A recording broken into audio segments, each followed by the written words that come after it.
Alors, Bezat Hashem, nous faisons Parashat Vaïgash.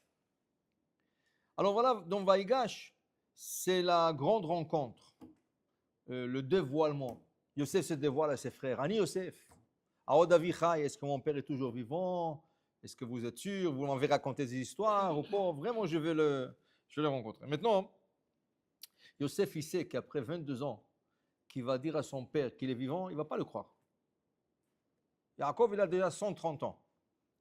Après 22 ans, tu vas lui dire, ah, ton fils est vivant, et en plus de ça, tu vas lui dire, c'est le roi de l'Égypte. Bechlal, il ne va pas croire.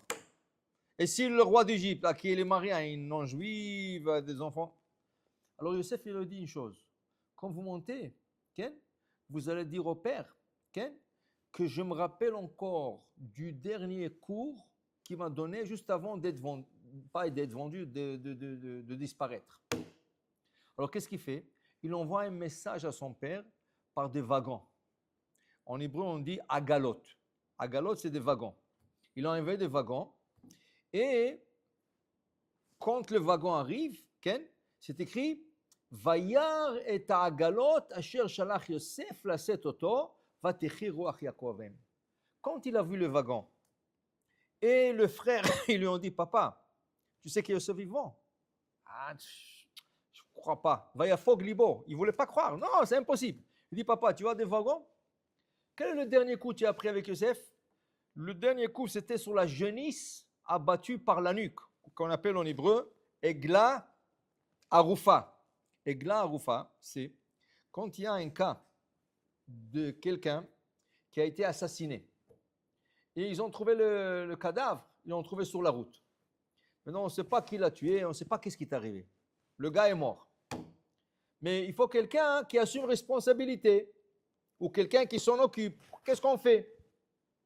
Dit la Torah, okay? Dit la Torah, qu'est-ce que tu fais? Dans Parashat Chukat, tu prends une genisse, une jeune vache, et tu l'emmènes dans une place qui s'appelle Nachal Etan. C'est un fleuve qui n'a pas d'eau, il est sec. Et tu prends la genisse avec un couteau et tu la bats par la nuque. Tu ne fais pas la shrita. La shrita, c'est en douceur. Ça, c'est en... Pourquoi? Mal. Pourquoi? Pour dire, comme cette jeunisse est toute jeune, elle n'a même pas 2 ans, elle n'avait même pas le temps d'être enceinte, d'emmener des enfants dans le monde. Elle a été abattue. Ainsi, cette personne a été abattue avant d'avoir pouvoir faire une famille, emmener des enfants dans le monde. Mais il y a un grand miracle qui arrive avec ça. Le grand miracle, quand il laisse la jeunisse là-bas, abattue comme ça, et avec le temps, il y a un petit ver qui sort de cette jeunisse. Comme l'a dit la moisissure qui sort des fruits. Et là, ce ver, un petit ver de rien du tout, il commence à faire son chemin vers l'assassin. Dieu lui dit exactement en vers où se trouve l'assassin et le trouve, même s'il est au fond du monde, en Chine, en Australie, même au fond du monde, le ver, il va et le touffe la nuit et le tue pour revanche. Ça, c'est un miracle. Qu'un petit ver, comment il sait où est-ce qu'est l'assassin? Qui c'est l'assassin? Comment il sait que c'est Hachem qui l'envoie? C'est le petit messager d'Hachem. Okay? Maintenant, Yaakov, avant que Yosef quitte et est vendu par ses frères, c'est la paracha qu'il étudie avec Yosef. Il dit, c'est quelqu'un, et pourquoi? Parce que c'est écrit, tout ça s'est arrivé parce que cette personne n'a pas été accompagnée. Si cette personne serait accompagnée, elle serait protégée. Rien lui serait arrivé dans la route. Okay? Alors on dit, voilà, quand Yaakov, il entend la dernière paracha qu'il a appris avec son fils, après 22 ans, il se rappelle encore de ce cours, et il lui envoie un message par le wagon, Agala, Egla, Jeunisse, Egla, Agala. Alors il dit, oh Yosef Benichai, elech ver'enu beterem amut. Maintenant je peux aller le voir. Maintenant je crois, s'il se rappelle encore du cours de Torah il y a 22 ans, je le crois, qu'il est vivant.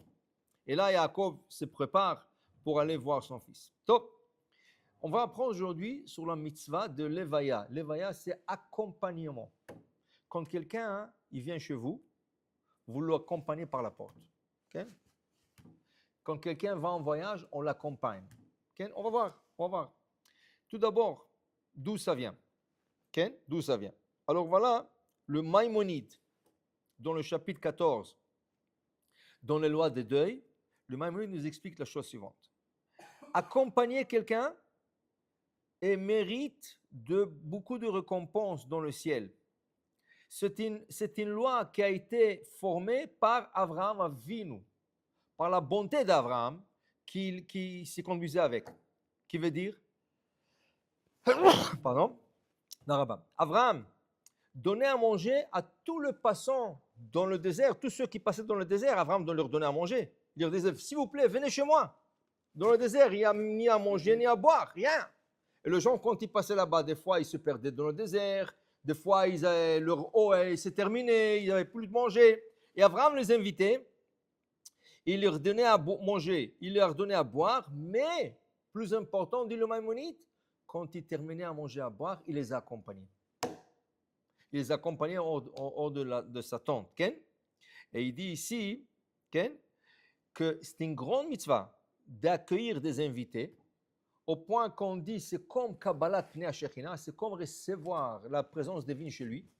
On l'apprend d'Abraham, que quand Abraham, il s'est circoncis à 99 ans, il est en train de souffrir de douleurs, et Dieu lui est en train de le visiter et le parler, comment ça va Abraham, comment tu te sens, Bezat Hashem, tu vas guérir.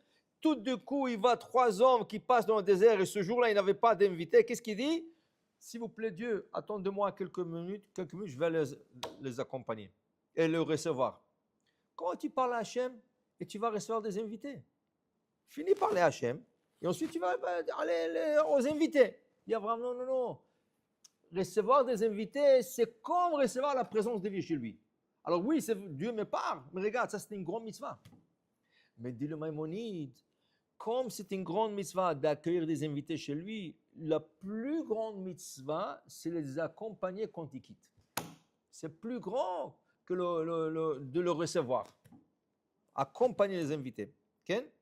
On dit que dans la ville de Vilna, okay, en Pologne, il y a la ville de Vilna, il y avait quelqu'un, un juif, il adorait des invités. Toute sa vie, c'était des invités. Il recevait les invités, il leur donnait à manger, il leur donnait à boire, il prenait tout le monde, il rentrait chez lui, s'il vous plaît, venez, tout ça. Abraham Avinu. Vraiment, c'était un Abraham Avinu. Un jour, un feu lui a consumé la maison. Toute la maison s'est fait brûler. Et les gens se demandaient, comment Hachem a laissé ça? Comment? Tellement il était bon avec les gens, avec les pauvres, avec les rabbins, avec tout ça. Comment Hachem a laissé qu'un feu consume cette maison? Personne ne savait. Alors ils sont partis demander aux grands érudits à cette époque, les grands de Vilna, Rabbi Eliyahu de Vilna, Rabbeinu, dis-nous, c'est quoi la logique dans ça?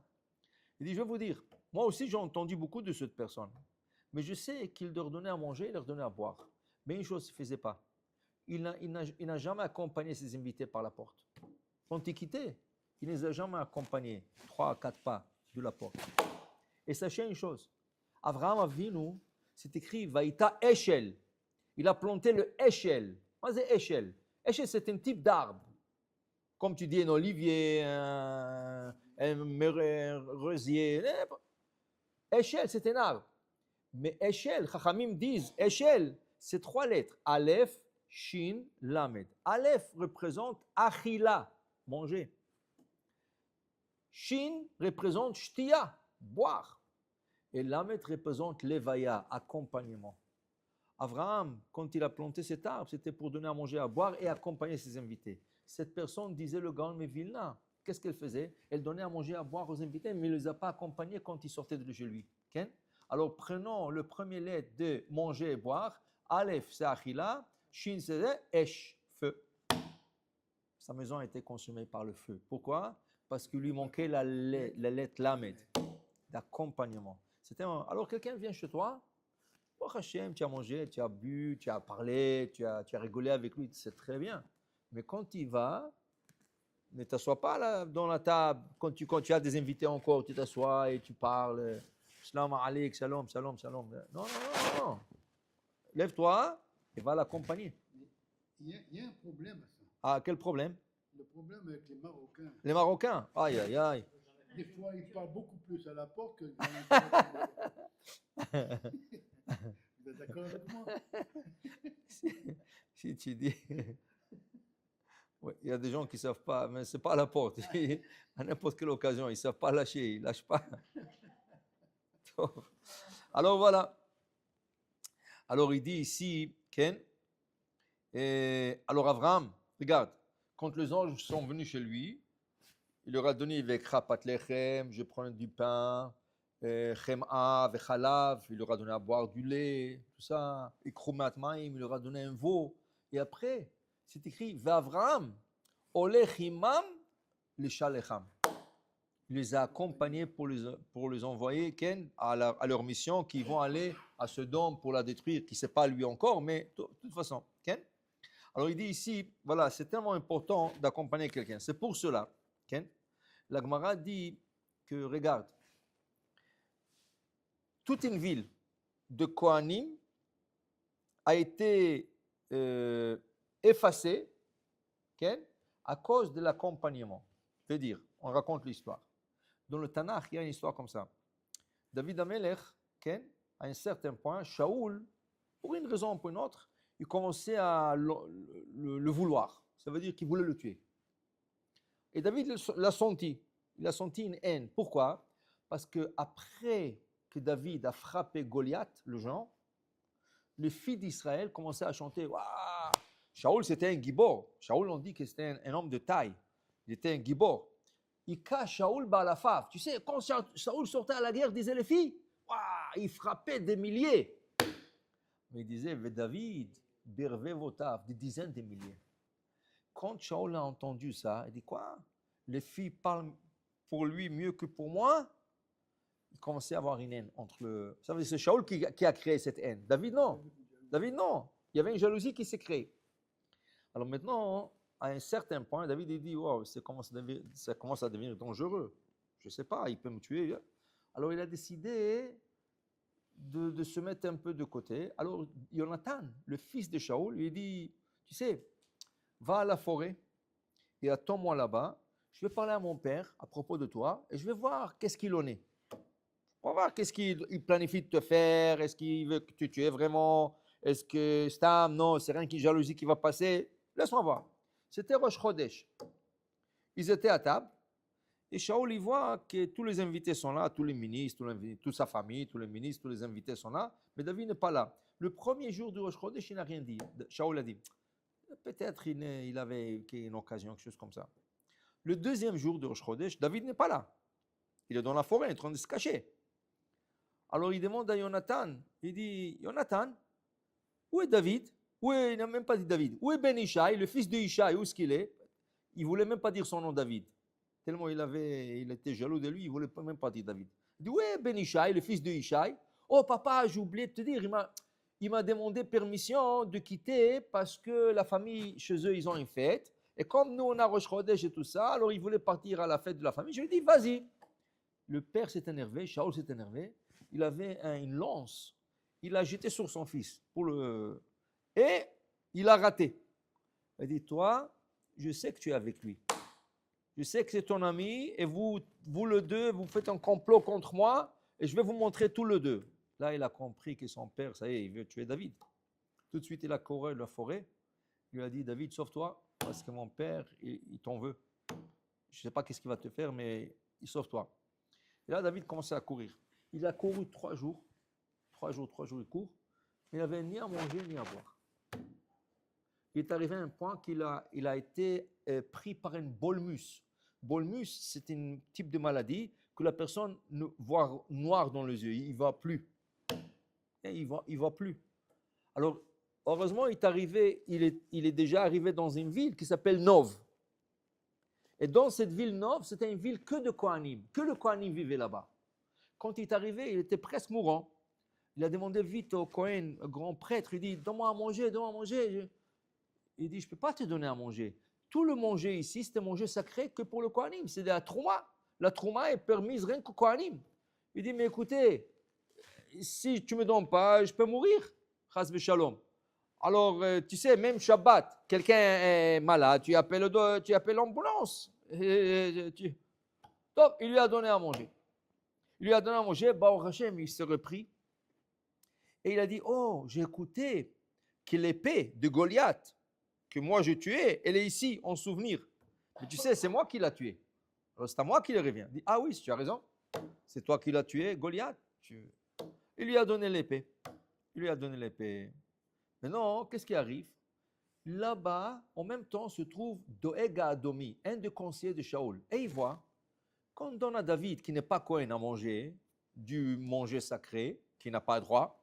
On lui donne l'épée de Goliath. Tout de suite, il part chez Shaoul. Il dit, waouh, waouh, les Kohanim, ils sont en complot contre vous parce qu'ils sont en train de donner à manger David la Trouma et l'épée de Goliath pour te tuer. Shaoul, il a envoyé Doeg et il a tué toute cette ville, toute la ville, toute la ville, toute la ville de Kohanim. Donc, David s'est sauvé. Dit la Gemara, mais pourquoi tout ça s'est arrivé? À cause d'une chose. Jonathan, quand tu es venu de la forêt pour dire à David, sauve-toi, pourquoi tu n'as pas emmené une miche de pain pour lui donner?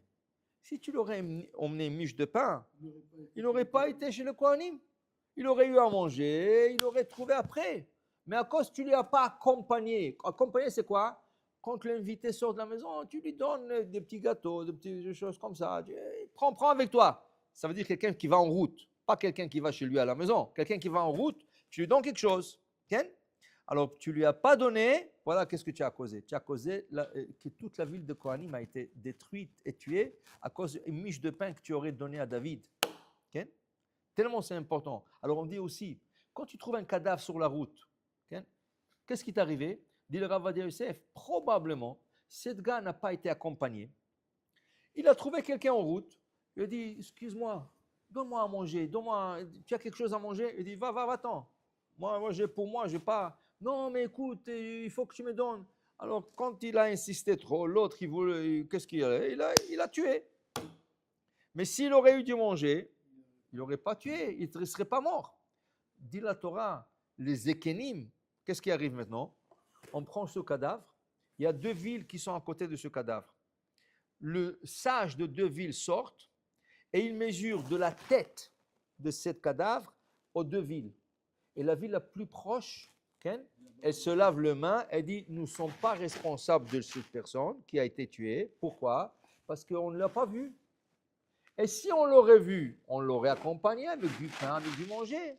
Alors, ce n'est pas notre faute. Okay? Ça, c'est le cours de Torah que Yaakov est en train de dire à Yosef. Mais maintenant, regardez. Yaakov, il dit à Yosef, va voir où sont tes frères. Il est en train de l'accompagner. Il dit, va voir tous tes frères. Et il lui dit, fais la mitzvah de me faire savoir qu'est-ce qu'il y en a avec tes frères. Yosef, il va avec la compagnie de son père, le protéger. Mais où est-ce qu'il va? Okay? Il va voir ses frères dans la place avec Hebron. Okay? Et quand il arrive là-bas, ses frères ne sont pas là-bas. Okay? Alors là, il rencontre un homme. L'homme dit, qu'est-ce que tu cherches? Il dit, je cherche mes frères. Oh, oui, ils étaient là. Mais j'ai entendu qu'ils sont partis à Dotan, une autre place. Alors Yosef, il va là-bas. Okay? Alors on dit, comment ça se fait que Yosef a été vendu? Normalement, la mitzvah de l'accompagnement de son père l'aurait protégé. Dit l'Or HaChaim HaKadosh, Rabbi Chaim Ben Natan, tu sais pourquoi? Parce que son père lui a dit, tu vas à Hebron. Okay? Tu vas là-bas. Et puisqu'il est parti là-bas, okay? Il ne les a pas trouvés. Il est parti ailleurs, son père ne lui a pas dit d'aller ailleurs. C'est là qu'il a été vendu. Pour dire que la mitzvah d'accompagner est une très très grande mitzvah. Oui, une très grande mitzvah. Et ça c'est le chok, ça c'est la loi d'Abraham Avinu. Maintenant on va voir dans la Torah encore cette mitzvah. Où? C'est écrit que quand Am Israël a été envoyé de l'Égypte par le pharaon, c'est écrit Vaihi beshalach paro et ha'am. Et quand Paro a envoyé la nation, okay? Les Hébreux. Vaihi, dit la Gemara, à chaque fois que tu vois ce mot Vaihi, c'est un malheur, quelque chose de mal qui est arrivé. Qu'est-ce qui est arrivé? Au contraire, les Juifs ont été libérés d'esclavage, 210 ans. Alors, qu'est-ce qui est malheureux? Non, dit la Gemara, tu sais c'est quoi Vaïhi? Voilà. Il dit Vaïhi parce que Paro est en train d'accompagner les Juifs en sortant d'Égypte. Vaïhi beshalach Paro etaham. Beshalach, ça veut dire les accompagner. Mais on a trouvé déjà qu'un autre pharaon a accompagné les Juifs. Qui est ce pharaon? Il y a 400 ans en arrière, de l'histoire de l'Égypte, 400 ans en arrière, Abraham Avinu, il arrive en Israël, Canaan. Il y a une famine qui s'est déclenchée. Qu'est-ce qu'il fait? Il prend sa femme Sarah, il descend en Égypte.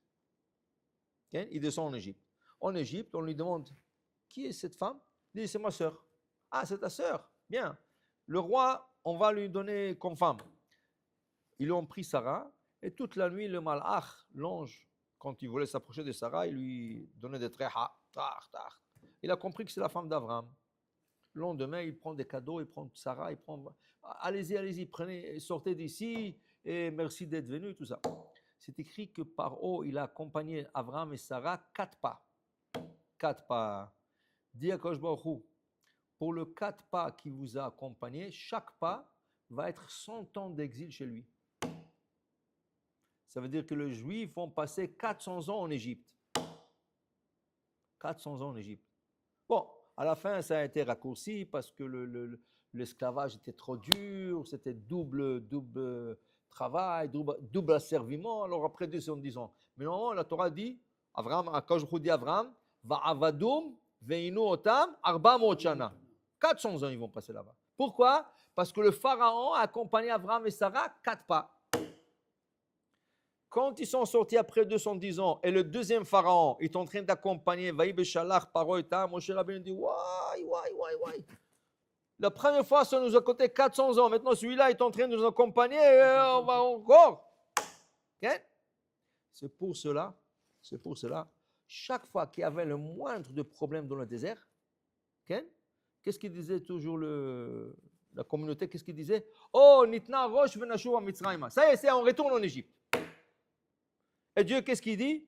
Oh, la plus courte route de rentrer en Israël, c'est par le Pélistin, la ville de Pélishtim. Non. Velonacham Elohim derech eretz Plishtim. Pourquoi il les a pas emmenés par le Pélistim? Parce que Kikarovu, c'est une route qui est trop proche de l'Égypte. Et s'ils vont voir la guerre avec les Pélishtim, ils vont tout de suite vouloir retourner en Égypte. Mais vous avez souffert 210 ans. Ils ont pris vos bébés, ils l'ont jeté dans le Nil. Ils ont pris vos bébés, ils l'ont écrasé dans le mur. Vous avez souffert tellement. Comment chaque fois vous pensez rentrer en Égypte? Quoi qu'il y avait tellement de bon là-bas? L'accompagnement fait qu'il se fait une connexion entre celui qui envoie et celui qui est envoyé. Et celui qui va en route. Il y a une connexion qui s'est créée. Okay?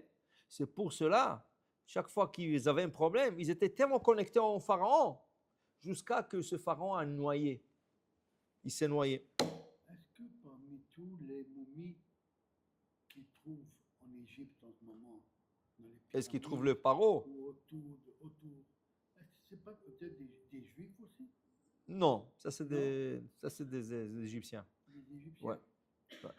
Parce que la manière qu'ils ont embominé, c'est une manière interdite pour les Juifs de faire.